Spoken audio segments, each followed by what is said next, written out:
Ladies and gentlemen, dear colleagues and friends, welcome to our third Byzantine Talks annual lecture, dedicated to the work and the memory of late Professor Spyros Troianos, the eminent Byzantinologist who honored us by donating the largest part of his unique collection in the field of Byzantine law to the NIA. This welcome is also on behalf of our NIA director Jan-Paul Krielaert, whom at least some of you might have had the opportunity of meeting during our last Byzantine event, which actually took place exactly a week ago. The fact of having two Byzantine-oriented events back-to-back and within a week is not exemplary, but it does show that Byzantine studies in general and Byzantine law in particular have been firmly incorporated into the program of our institute. This is, for a large part, thanks to the meticulous work and dedication of our librarian, Sotiria Nicolaou, who really has taken our activities in the field of Byzantine studies under her wings and thus makes a very valuable contribution to the efforts of the Institute to broaden its horizons and scope beyond that of the ancient world. So, actually, it's only fair, and I'm very happy to give the floor to Sotiria and ask her to introduce tonight's lecture, reading title 1 of the Eisagoge, Law, Justice and Constitutional Thought in Byzantium, and the speaker, Vasileios Alexandros Kollias of the Academy of Athens. Sotiria. Welcome to NIA also from me. And we thank you very much for being here, as our Deputy Director said, to the third lecture of the annual series of Byzantine Talks NIA. And we also want to thank the spouse of the late Professor Spyros Troianos, Vasileios Troianou, for being with us not only to this event, but to all the previous lectures of the series, and to the double book presentation that took place at the NIA last week. For those joining us for the first time, we would like to inform you that this series is dedicated, as our Deputy Director said, to the memory of Professor Spyros Troianos. The late professor generously donated the core of his personal library focused on Byzantine law and Byzantine culture to NIA. Establishing this series was the least we could do to express our gratitude, as the significance of this contribution to the NIA can hardly be stressed. At this point, I would like to share with you a moment that made me realize once again how all of you have embraced this series. A few months ago, I attended a Byzantine lecture at another organization, and at the end of it, I was asked by an attendee when the next lecture of the Byzantine Talks NIA will take place. That made me very happy because it shows me that all together we have created an environment for fruitful dialogue and scientific collaboration. So thank you all very much for this, as well as the Research Center for the History of Greek Law of the Academy of Athens for today's collaboration. Also, I would like to thank my dearest colleagues at the NIA for their kind support, and the people who also are online today. So now it's time to introduce to you our today's speaker and moderator, and I will start with our speaker. Vasileios Alexandros Kollias is assistant researcher at the Research Center for the History of Greek Law of the Academy of Athens. He received his PhD in law from the National Kapodistrian University of Athens. His work centers on Byzantine and post-Byzantine legal history. He has taught courses in legal history and has published on a range of topics in Byzantine and post-Byzantine law, while also participating in academic conferences.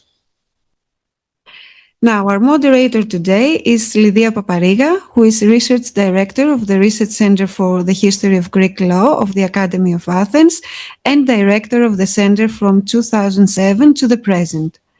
She received her degree from the Law School of the National University of Athens of Athens in 1984 with honors, and her PhD from the same school also with honors in 1995. Her research interests focus mainly on Byzantine law, post-Byzantine law, and the law of modern Hellenism. She has written 2 monographs, 2 treatises on post-Byzantine law in collaboration with other legal historians, as well as numerous studies published in Greek and foreign scientific journals. She has also been closely involved in the publication of unpublished sources of the post-Byzantine period, while she had the main responsibility for the organization and coordination of research in individual and collective research projects with corresponding publications in scientific journals. She is a member of several scientific societies in Greece and internationally, and has extensive teaching work in postgraduate seminar series. She is the editor of the yearbook of the Center for the History of Law and the independent scientific series Contributions to the History of Law from 2007 to the present. She has also significant administrative experience beyond the duties of the acting director of the Research Center of History of Greek Law, such as president of the Scientific Council of the Research Centers of the Academy of Athens from 2017 to the present. So thank you both for accepting our invitation. Now it's time to start the lecture. So Dr. Kollias, the floor is yours. Thank you very much. I would like to thank the Netherlands Institute at Athens, its director and its deputy director, who is here, for the kind invitation and warm hospitality, and Sotiria Nikolou for her generous support in connection with this lecture. I also owe my sincere thanks to Dr. Lydia Paparriga-Artemiades, the director of our Research Center for the History of Greek Law of the Academy of Athens, who is serving as our moderator today. This lecture is dedicated to the memory of Professor Spyros Troianos. For me, Professor Troianos was an academic father, a role model, and a mentor. His work shaped the field in which I am speaking today, but also shaped the way in which we have learned to approach Byzantine legal sources.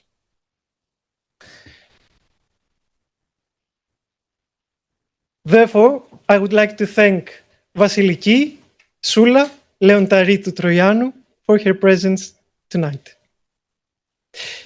So, let me begin with the question that stands behind this lecture. Could the first constitutional charter have been Byzantine?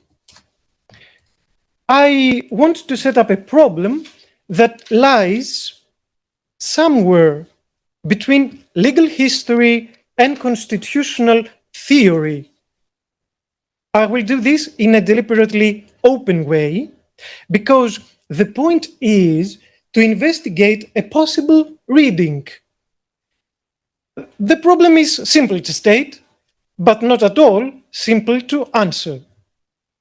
Can we speak of a pre-modern constitutional charter in Byzantium?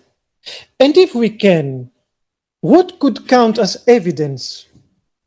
More specifically, I will focus on one Byzantine legal source, the first title of the Eisagoge. The Eisagoge, Eisagoge in Greek, that means introduction, is one of the most discussed legal texts of the late 9th century. It stands close to the wider legal reform movement that also produced, or at least surrounded, the Prochiros Nomos, another piece of legislation, and the Basilica, the great codification of the Macedonian emperors. But almost everything important about the Eisagoge is, in one way or another, disputed. Its date is disputed, its relationship to the Prochiros Nomos is disputed, Its legal status is disputed. Yet, it is an extremely interesting text. The Eisagoge consists of 40 titles and is arranged with a remarkable systematic care. It begins with what we may broadly call public law. First, the sources and meaning of law. Then, the organization of state and church. Then, procedural matters. Only afterwards does it move to private law, marriage, obligations, succession, real rights, and finally, criminal law. The wager I would like to discuss with you tonight is this. The first title of the Eisagoge may be read as a charter-like constitutional text, or at least as a constitutional program, because it places law and justice at the threshold at the beginning of the legal book. It places them before the concrete institutional rules on emperor and on patriarch, and thereby invites the reader to understand public authority as framed by foundational state-level principles. This is the hypothesis, or great hypothesis, of this lecture. If we start from modern constitutional law, constitution means a written and formal text connected with constitutionalism. That means limitation of powers, limitation of power of the power holder, rights against the state, separation of powers, judicial protection, and so on. Of course, the modern constitution, the modern formal constitution, is associated with the late 18th century, especially with the Constitution of the United States and the French Constitution. But the question becomes more interesting when we note two things. First, even in modern scholarship, there is a distinction between a juristic or normative concept of constitution and a broader conception of constitution, that is, in modern constitutional theory. The juristic or normative constitution means the constitution as the basic act that founds and organizes the state. And the broader conception of constitution means the set of rules and principles that govern how a polity actually works. The second thing to note is that pre-modern polities also had structured organization, written and unwritten rules, and ideas about legitimate power, authority, even if they did not have constitutionalism, of course, in the modern sense. So I would like to be clear about the methodological move. I will use constitutional today in a restricted historical analytic sense for rules or principles that claim to organize and justify public power at the highest level and that are presented as fundamental, even if they do not protect rights in the modern liberal sense. Okay, Byzantium was not a constitutional democracy. It was not a nation state. It had no individual rights against the state in the modern sense, no modern rule of law, and no modern separation of powers. So, the question is now, not whether Byzantium had a modern constitution, it did not. But please don't go away. The question is more precise. What, and interesting I would like to say, what kind of constitutional thinking, if any, and of what quality can be traced in this non-liberal imperial polity. A standard view regarding the Byzantine constitution is that Byzantium did not have a written formal constitution. Instead, it had something like a substantive constitution, a body of unwritten principles, dispersed norms, ceremonies, expectations, and practices that shaped the organization of public power. Think of the basic architecture. An emperor with very broad authority, but also with variable barriers or counterweights. The Senate, the demes, the army, the church, these barriers operating unevenly and with different strength at different moments. Well, I'm currently preparing something that would argue that there was another barrier as well, but let us leave that aside for today and return to the fundamental point, because we will open the thing so much that I will not be able to handle it anymore. Even when we find written instruments that touch state organization in Byzantium, its structural organization, such texts remain episodic. For instance, the crucible, the golden bull of Alexios I the Komnenos in August 1081, granting Anna Dalasena, his mother, a substantial share of internal governance as a regent, as it is called in modern scholarship. So far, this seems to lead to a simple answer. There was no written constitution in Byzantium, so what's the topic of today's lecture? But then we come to the Eisagoge. In the standard narrative, which I should also mention, the Eisagoge's connection with an idea of a written constitution is located mainly in titles 2 and 3, on the emperor and on the patriarch, which appear to articulate a kind of constitutional model structured around two authorities, the emperor and the patriarch. This is the so-called two powers theory. Some scholars have doubted whether these titles were ever applied in practice. Fair enough.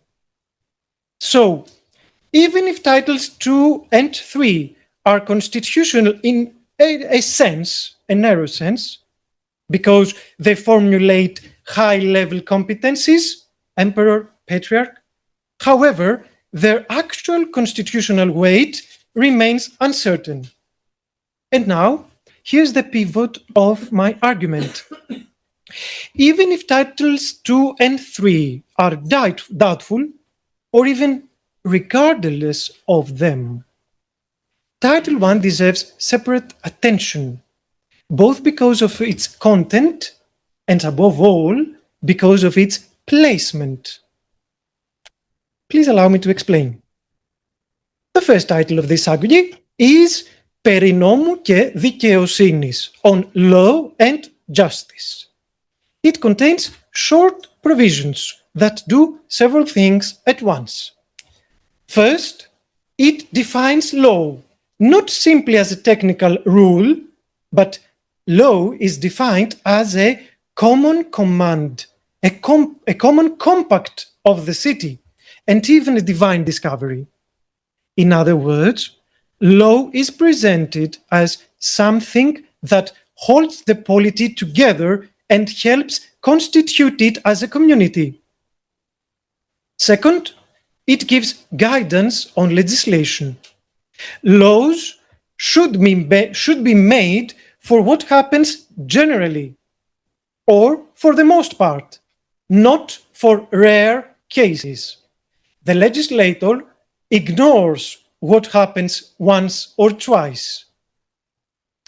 And let me say that when I was a law student, I once asked a professor of public law, Spyridon Vlachopoulos, during a course on constitutional rights. Mr. Vlachopoulos, I was rude enough not to call him a professor then. Mr. Vrachopoulos, where exactly in our modern constitution, the Greek constitution, do we find a rule that states that laws must be general and abstract?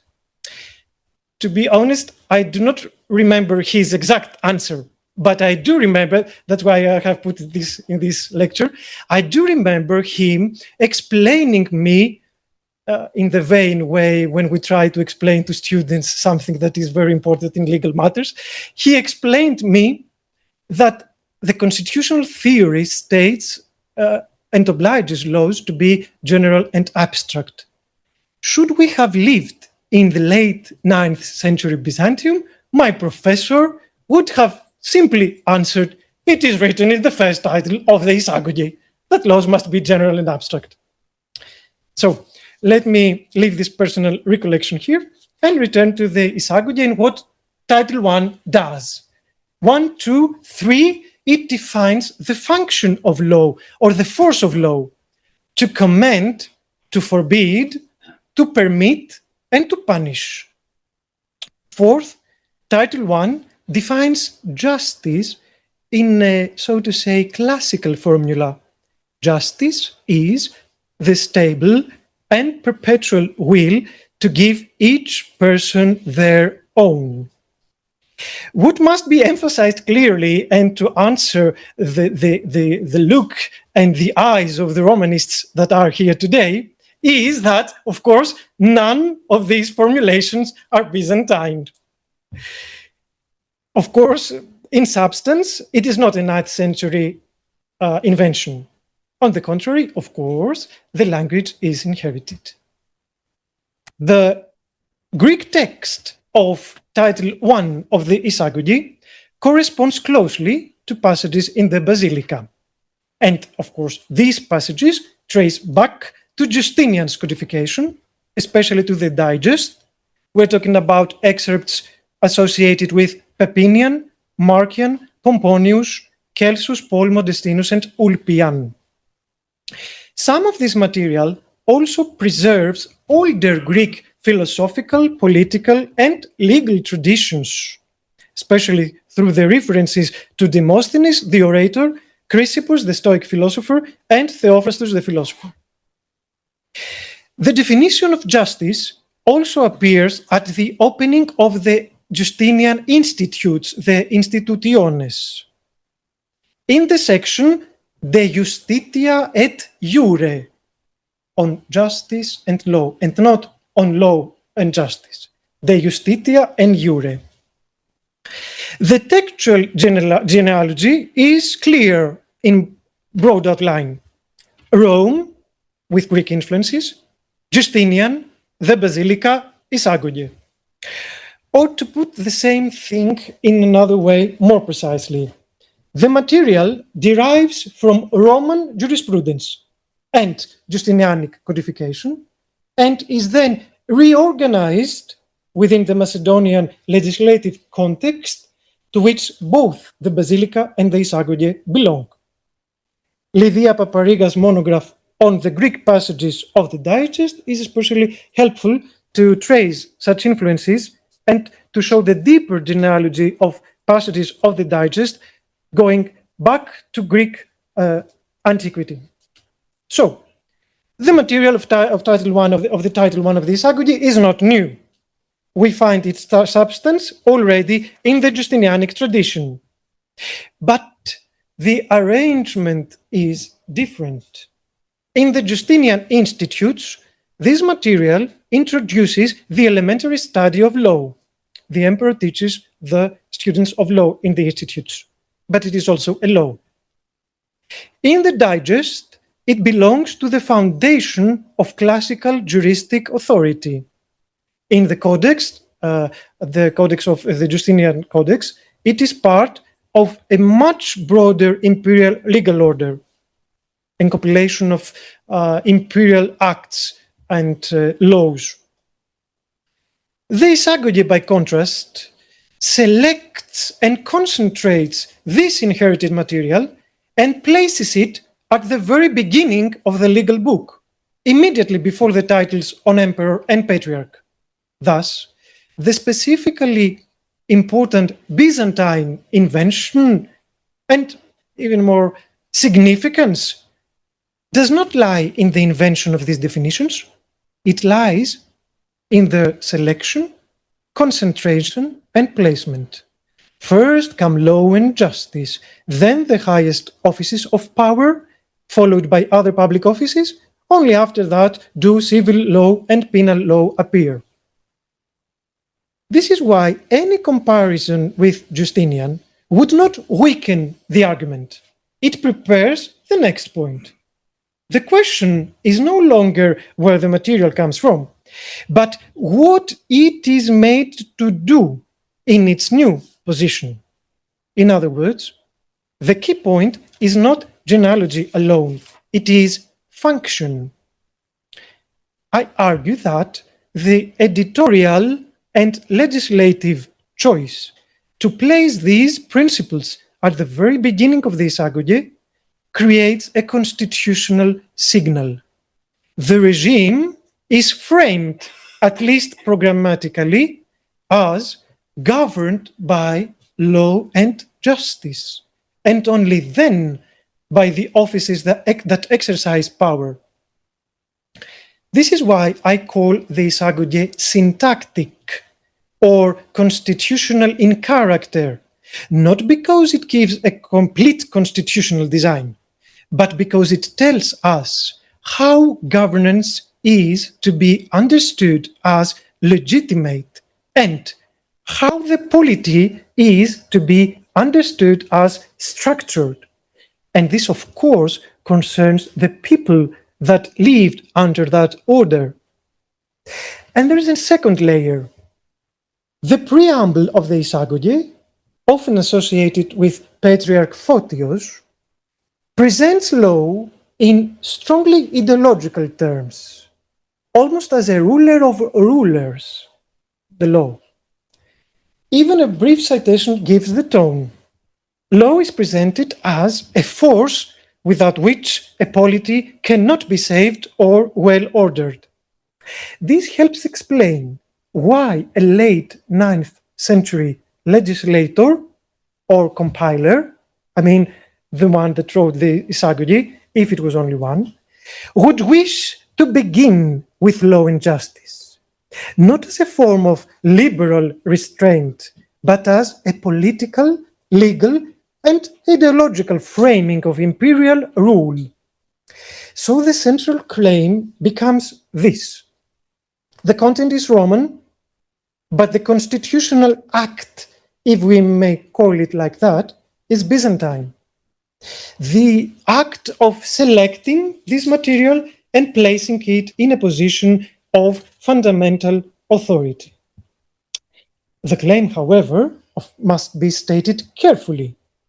Title I of the Eisagoge does not, by itself, prove the existence of an official Byzantine constitutional charter, and this is especially true if the Eisagoge remained just a draft law, as it is strongly argued by some scholars. In that case, if the Eisagoge was never promulgated as a law and was only a draft, it cannot be simply treated, Title I, I mean, as a promulgated constitutional text, but yet this architecture remains significant. The decision to place Title I before Titles II and III may be read in two ways. First of all, the legislator knew mathematics. So Title I, Title II, Title III. But that's not the clue. There are two ways to interpret this movement. Either as a systematic and juristic arrangement of legal material. I have some legal material and I substantively arrange it in this way. Or, this is the simple interpretation, or this shows us a programmatic ordering of the polity under law and justice. In this second sense, a programmatic ordering of the polity under law and justice, Title I can still be interpreted as a constitutional program, even if the Eisagoge was just a draft and not a promulgated law. It can also be interpreted as a normative self-description of public authority.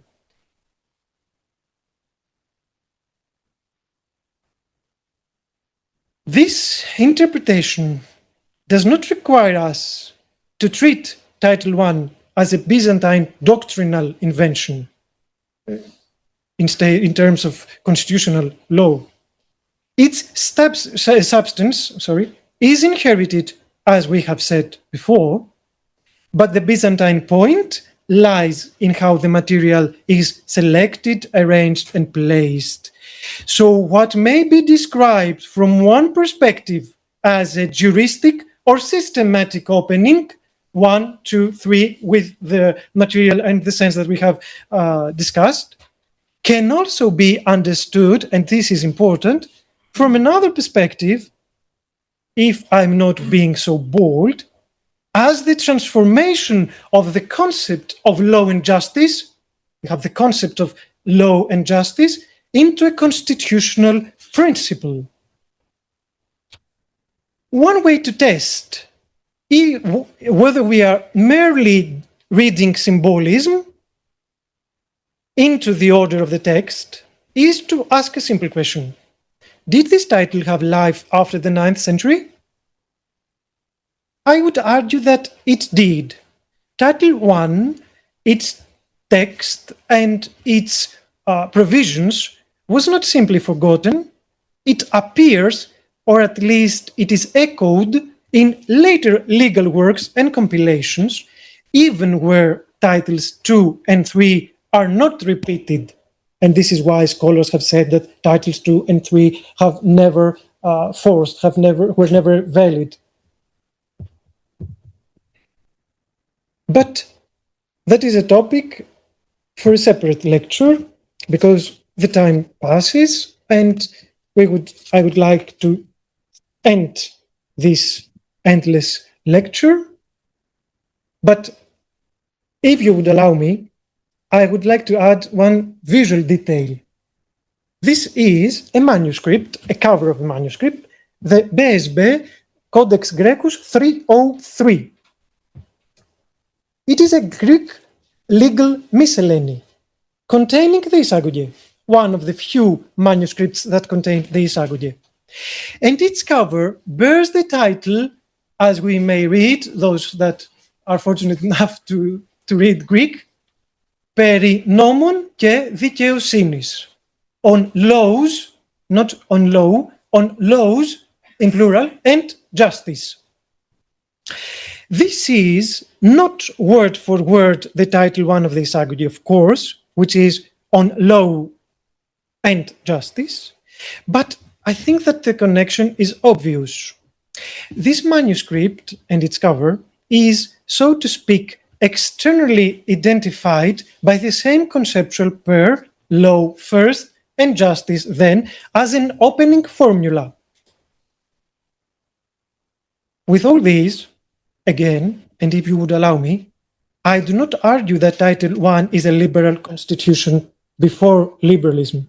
Rather, that it may be something important for constitutional theory.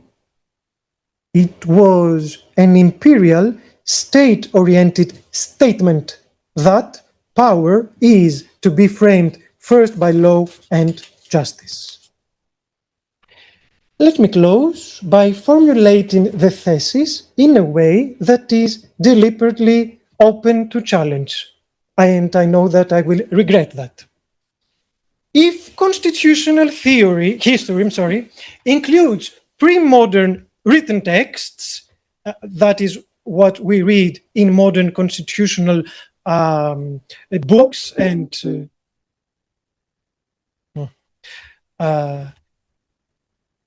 there are pre-modern written texts, constitutional charters as they are called, that articulate foundational principles of public order, then Europe's constitutional theory cannot be said to begin only with the Magna Carta, one of the most prominent and known ones, or with later medieval charters that appeared in various parts of Europe, especially from the 12th and 13th centuries onward.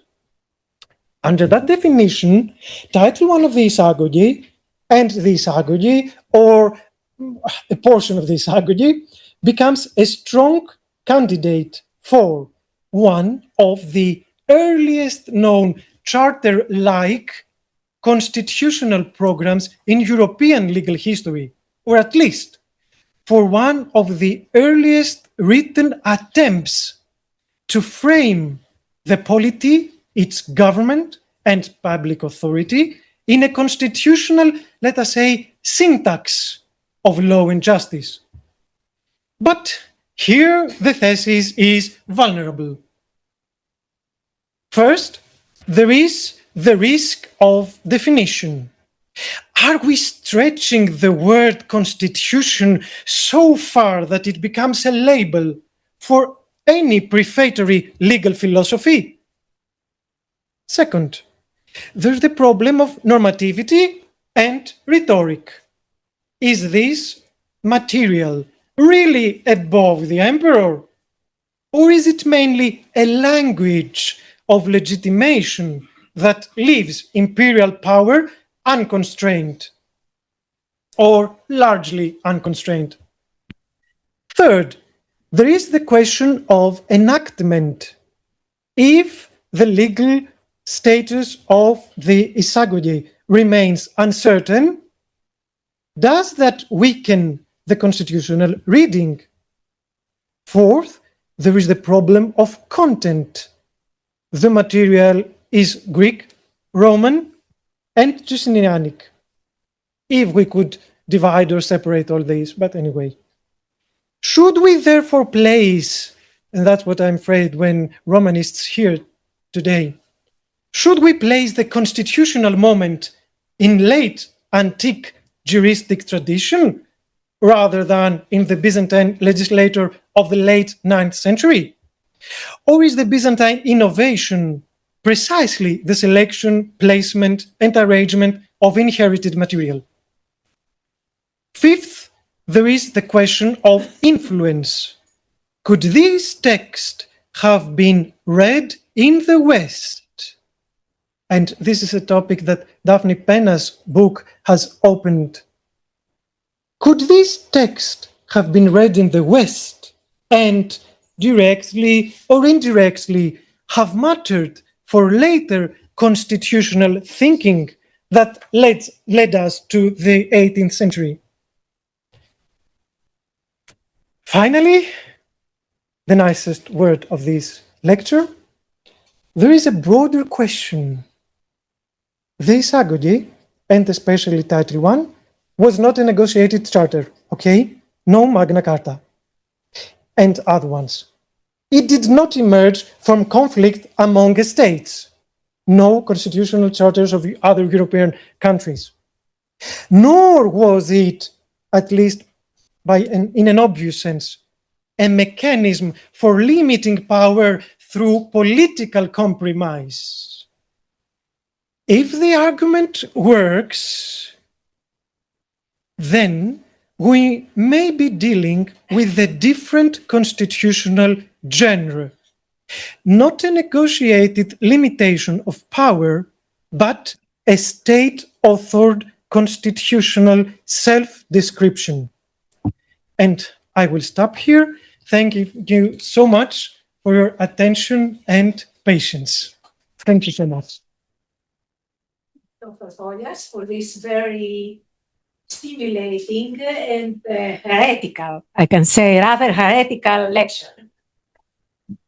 Dear colleagues, guests, what we have heard this evening is an invitation to reconsider what kind of legal and political thought may be contained in the architecture of a legal book, in its order, inherited language, and points of emphasis.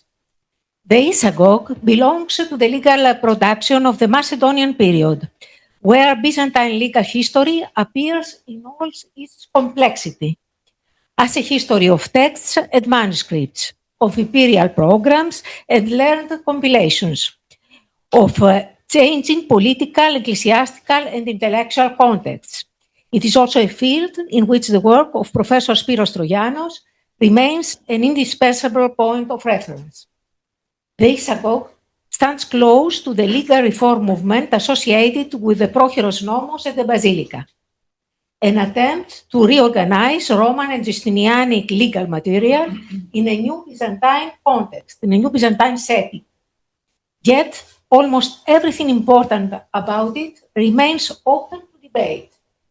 Its date, its relation to the Procheiros Nomos, its place within the Macedonian project, and above all, its legal status. Tonight's lecture made a deliberate methodological move.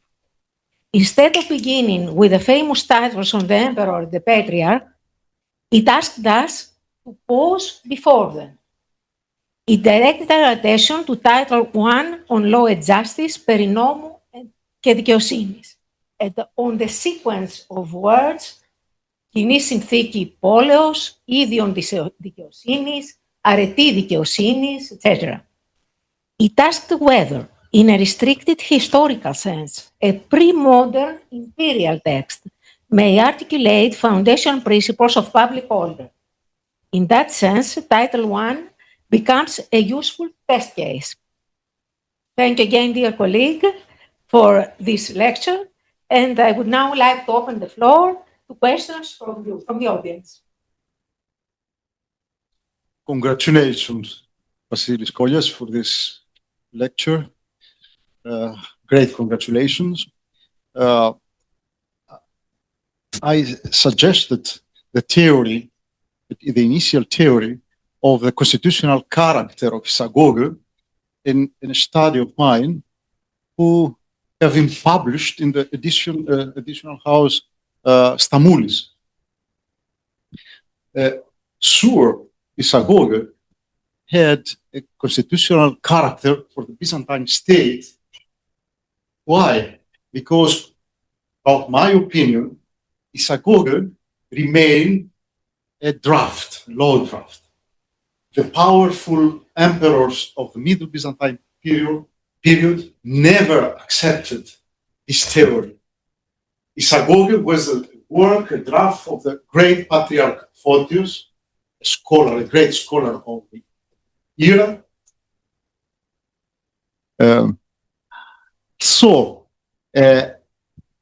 About my opinion, the draft of Eisagoge was a work not of Macedonian dynasty, but a legal work, a draft of the former administration of Phrygian dynasty. Why?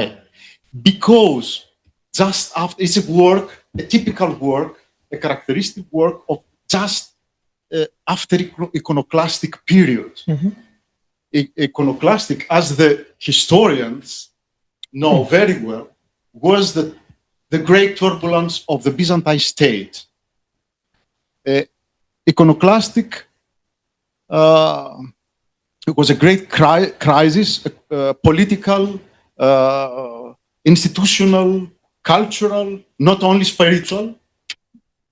So the administration, the Byzantine administration, just after the end of the iconoclastic crisis, wanted to put rules for sharing the state power between emperor and patriarch, because representative houses and representative institution didn't exist in Byzantine state.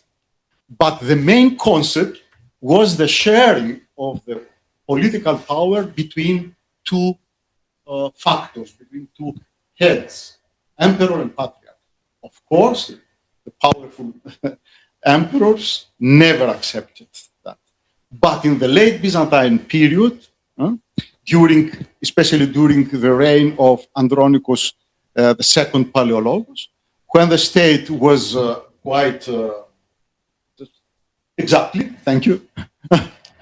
So the Emperor Andronicus II, along with the Patriarch of the era, Athanasius I was the introductor of the Photian concept in the late Byzantine period. So in this period, the late Byzantine period, of course, the theory of Eisagoge was adopted by the Emperor and the Patriarch Athanasius during the early 14th century for political and historical reasons. Thanks a lot. Well, this is a very interesting interpretation, and it does a move. But what I would like just to comment is that both figures, both personalities, the Patriarch Photios and Patriarch Athanasius I, were patriarchs of Constantinople in periods and times when the emperors had some kind of small gaps in their power, and they in a way lacked a full and total and absolute legitimation of their powers, whereas the two personalities, the two patriarchs, Photios and Athanasius, were very strong, and they were a kind of universal men. So they knew the law, they knew many sciences, they were important scholars as well. So these would not at all be a heretic move of the Eisagoge's content and syntax and all its what it gives to us to the era of Patriarch Athanasius and Andronicus II. So thank you very much for this intervention. I have a question here.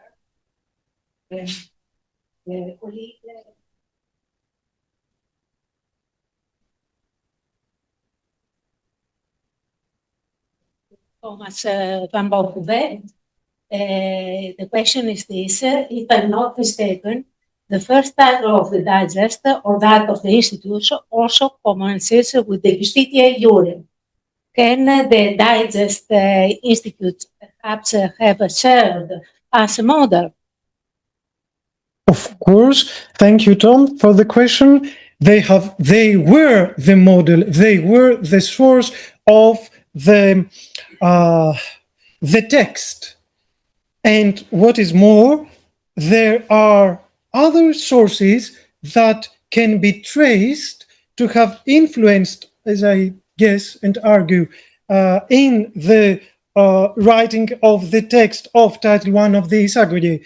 But yes, it is clearly Justinianic material, but the digest itself was not a law or a legal book that had the purposes and aims of the Eisagoge, which Eisagoge had. It was a different kind.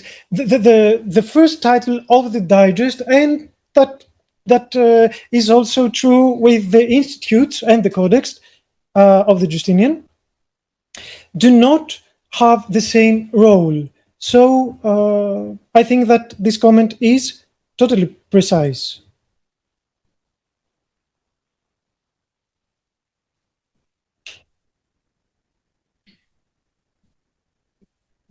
Dr. Athanasimov. Yes.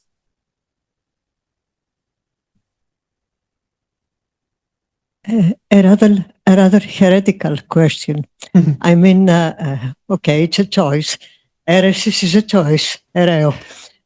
So we speak about law and justice, but in the first title is the abstract justice. But right, abstract justice as a virtue. Right afterwards, it becomes an imperial justice as a virtue of the emperor. Mm-hmm. So can we say that this justice and this law is in fact imperial justice and imperial law, punct, as a kind of Grundnorm, if I can put it like that. Even better. There are many bolder people, and that's very nice. I think this is an important question. Yes, the emperor remained the head of the state. It was the one that ruled and governed and produced the law as a job. That was his job. And of course, when we say that when we put forward law and justice, we only have to think that this law and justice is directly connected with the emperor, who will promulgate laws, who will set rules, and who will administer justice, which is also true when we are speaking of the judges in Byzantium, who administer justice in the name of the emperor. Let us say that so simply. So, first, law and justice were some 2 points that were connected with the emperor. I would not absolutely say that it was a virtue of the emperor. I would like to say, recalling my late Professor Troianos' austere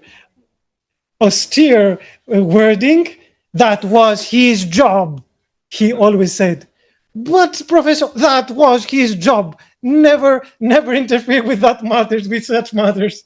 It was not a good emperor when he promulgated good and fair laws. It was just doing his job. So it was not just a virtue, but one could say that the way in which, if we had something to measure the virtue of the emperor, an organ or something like that, an emperor that promulgated fair laws and good laws, and an emperor that cared about justice would be an emperor that would gain in this measurement, if we would like to say, of the virtue of the emperor. Finally, what you have suggested, which is brilliant as a concept, reminds us of the function of law in Byzantium, the function or functionality, the way that people perceived law. What did they have in mind when they talked about law, when they judged invoking the law, when they interpreted law, when they violated law, even if they were the public authorities that violated the law of the emperor? So the functionality and function of the law in Byzantium is a question that, in my humble point of view, does connect with your interesting suggestion and interference. Thank you very much, Mrs. Kutrak.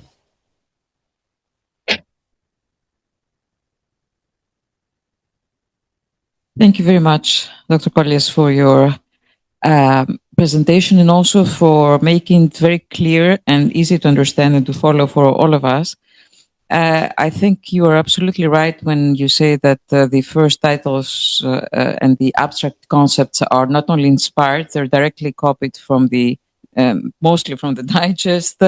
We have this reference about the law only ruling about general matters and not specific, comes directly from Theophrastus. We have their definition of justice from Ulpian at the beginning of the digest, which only, I think, goes to show how well Photius knew his Roman law and considered it his own, because it was really the same legal tradition. He was not copying, he was using the actual law that was part of the law of the empire and the Justinianic law.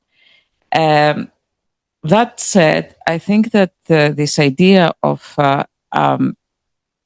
whether we have a constitution, it's a very interesting concept and gives food for thought.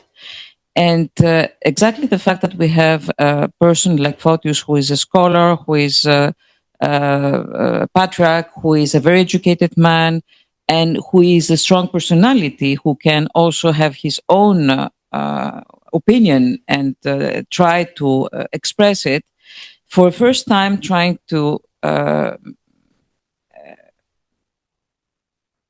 define the different roles of the patriarch and the emperor, shows that at least himself had what later would call constitutional thought, because regulations on the different the emperor, on the different administration, we find already from the Theodosian Code, and then the Justinianic Code, and then all the legislation of Justinian. But this first, the attempt to condense these principles, because these are very big and broad texts, and make something that is more concise, elementary, we see for the first time in the Eisagoge, and also the fact that it comes from another pole of authority, exactly in the same way that later constitutions would come in the case of the Magna Carta, in the negotiation between the nobleman and the king, or would have the founding fathers of the states trying to make something different from the British rule. So for the first time, we have someone who is not the legislator himself, the emperor, who's ruling, and who, of course, will not limit his power in any way, but have somebody who is another pole of authority trying to delineate a little bit the authority of the emperor. And this, I think, shows that indeed it is a precursor, we can say, or what later we would call the thought about the need of principal legislation that would be someday a constitution. So it is a very interesting thought. Thank you. Thank you very much. I would have nothing to add. If you would like, we could give this lecture together, so you can, accept questions. This is what I would also state in the words you have used. Thank you very much.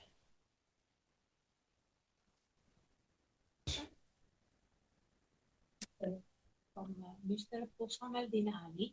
Thank you very much for this wonderful lecture. I would be grateful if you could perhaps say a few words about the contested context surrounding the composition process of the Eisagoge itself, and regarding the surviving manuscripts in the DSB manuscript, for example, dating. Many thanks again. Dating manuscripts, forbidden words. I would not dare to participate in this field, because even if I wouldn't be eaten alive, I would have fainted. So I am waiting from the new editors of the Eisagoge to answer those questions. What I would like to say is that the connection of the Eisagoge to the Proheiros Nomos, the Proheiron, and the existence of the Eisagoge, when we have heard what Dr. Nikopoulos has said, are matters that could be, let me say, an object of rethinking. I once hated these works, rethinking, revising, but sometimes we need to do some in order to find more accurate answers. I think that beyond this question, which is very important and which I am totally incapable to answer,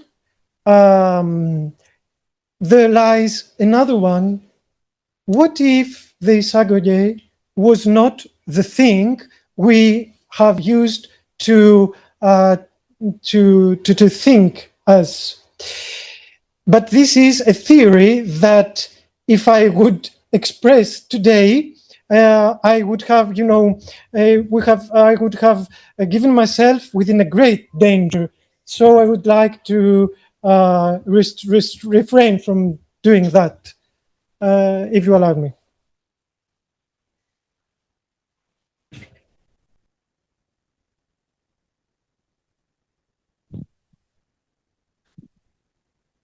Yeah, thank you for the extremely interesting talk. I will stick to heretical questions probably. So if I understand correctly, law and justice are mentioned in the first title, then in the second and third title mention the emperor and the patriarch.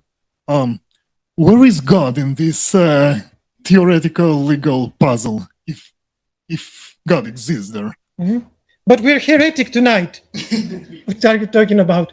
Yes, I would never like to do this heretic speech because we do not do things that are innovative.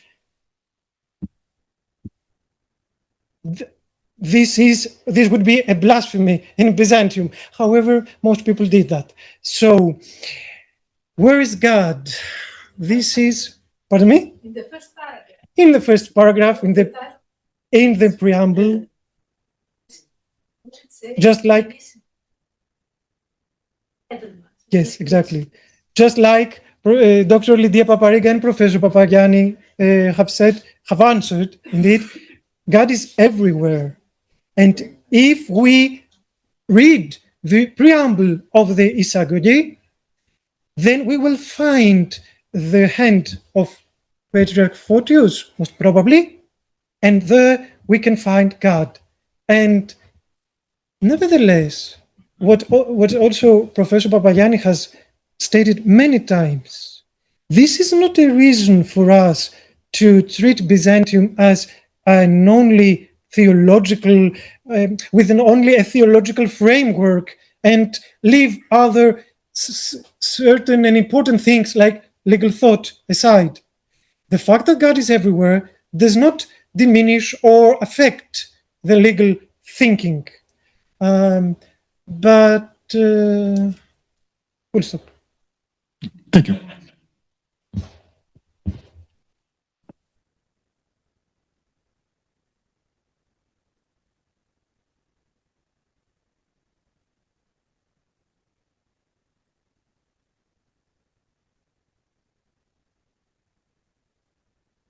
Hi, I'm the biggest fan of the Roman Empire. I'm the biggest Romanizer. Okay. So anyway, the Byzantine Empire is based on Octavian Augustus, the Principate.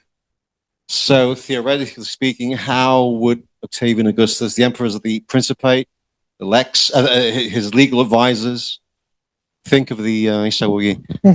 And how is it different from, of the laws of the time? The Principate period, his legal advisors and all that. Yeah.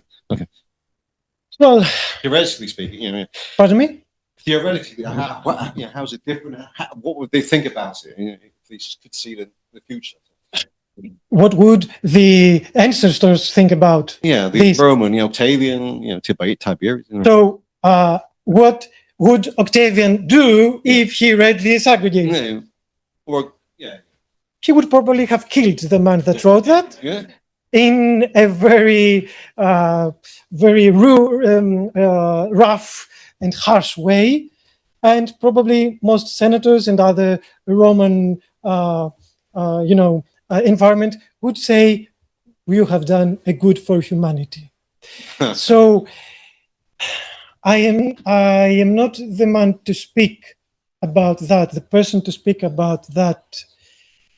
I think that in a way, before killing the writer, he would have been contented that there is some guy in the late 9th century, or a bit earlier, as Dr. Nikopoulos has argued, there is a guy that chose some certain parts of classical Roman jurisprudence and gathered them in a way that one could say that he gives the tone in terms of structuring the polity. And the last one is that, the last comment is that, of course, had Augustus read the Eisagoge, he would have treated it and interpreted it in such a way that instead of God, Augustus would have been everywhere. So I think that he would have no problem in that, in any way, in any case. Thank you. Thank you. It is a difficult question. I cannot answer that. Maybe Elias, Dr. Arnautoglu could answer that. Please, Elias, save me for this. I can't answer the question, but I think Augustus' advisors would have had a different opinion about it. My point is different. I like your revisionist approach to the question. The problem is I'm not convinced about the too much widening of the concept of a constitution. I think you realize that, and in the end of your speech, you said that Eisagoge is probably a different genre of text. The obvious question is, what kind of text, what kind of genre is that? And in this category, would you include other texts of the era, like the ceremonies, for example? Because it would illustrate the hierarchy of the offices and the officials in the empire. That's the question. What kind of genre and what other texts are included in there? Well, first of all, I'm innocent. I have said that this, I have stated that. So, nevertheless, I could be condemned, but in any way. And before I get condemned, and saying, yet it turns,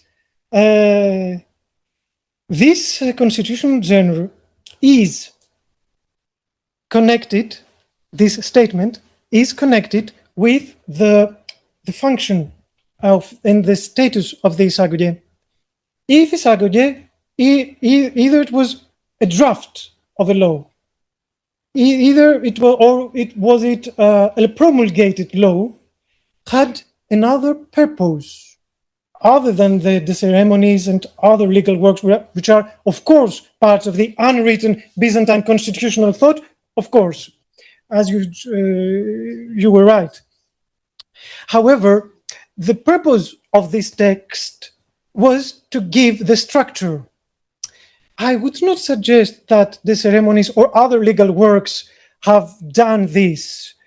Perhaps one could say that gathered together, all these pieces can give us a mosaic that can be said to be a Byzantinon politia. But I think that the fact that we have written rules makes this work written, arranged, placed in the beginning at the threshold, and so on and so forth. And these excerpts, which are very important, they are not all, of course, there's just a small portion of them, but the fact that they are there, written in a legal text, perhaps a law, I'm sorry to say that, but I think it was a promulgated law, but that's not the question. This fact makes the Eisagoge a sui generis constitutional genre, which I say, if it was promulgated as a law, a state-authored constitutional grammar, syntax, program, in that sense. But the question is still open, I think. Thank you very much for this.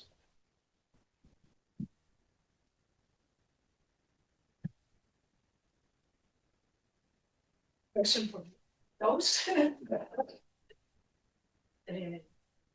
Carefully, except of the Eisagoge, you have other evidence that for this theory, it's very interesting.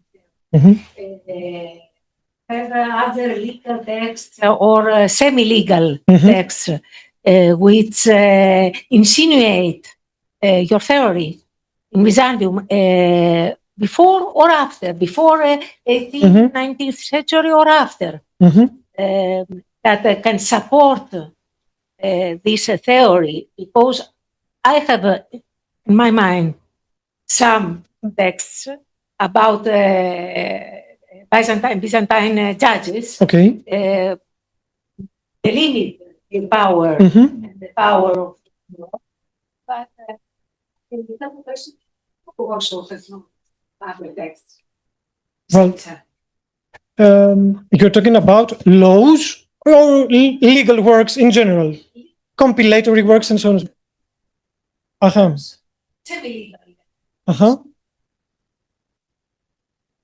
So before the Eisagoge, it would be very different, because the Eisagoge is something new that I have argued and so on and so forth. And if I said that there are other things before the Eisagoge, what's the purpose of this lecture? No, there were no other things. If you have one, just, okay, thank you.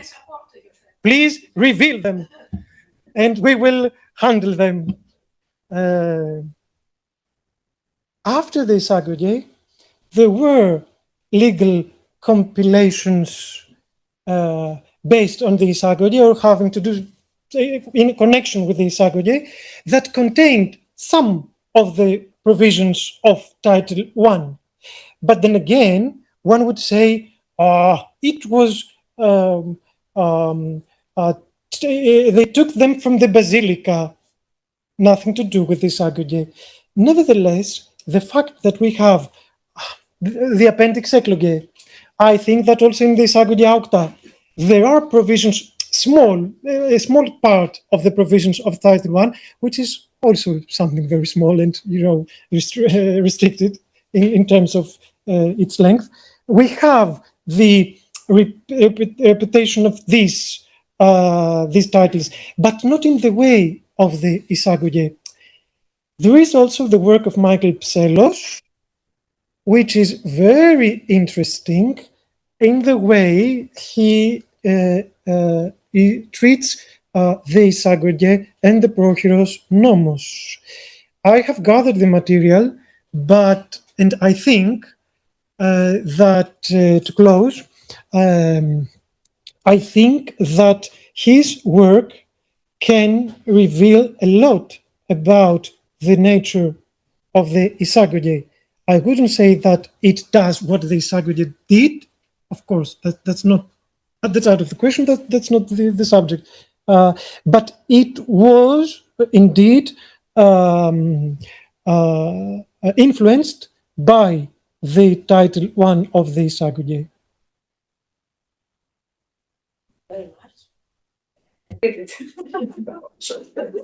Okay, so thank you, Mrs. Paparriga, for moderating the conversation. Thank you, Mr. Kollias, for delivering the lecture, and our Deputy Director, Willem Leiderboer, for being here. So, for those who are in the room, you are invited upstairs for a drink and to see the collection. And for those online, we want to thank them for being here. If you're interested, on the 20th of May, we will have another lecture. Of course, you can join us. Okay.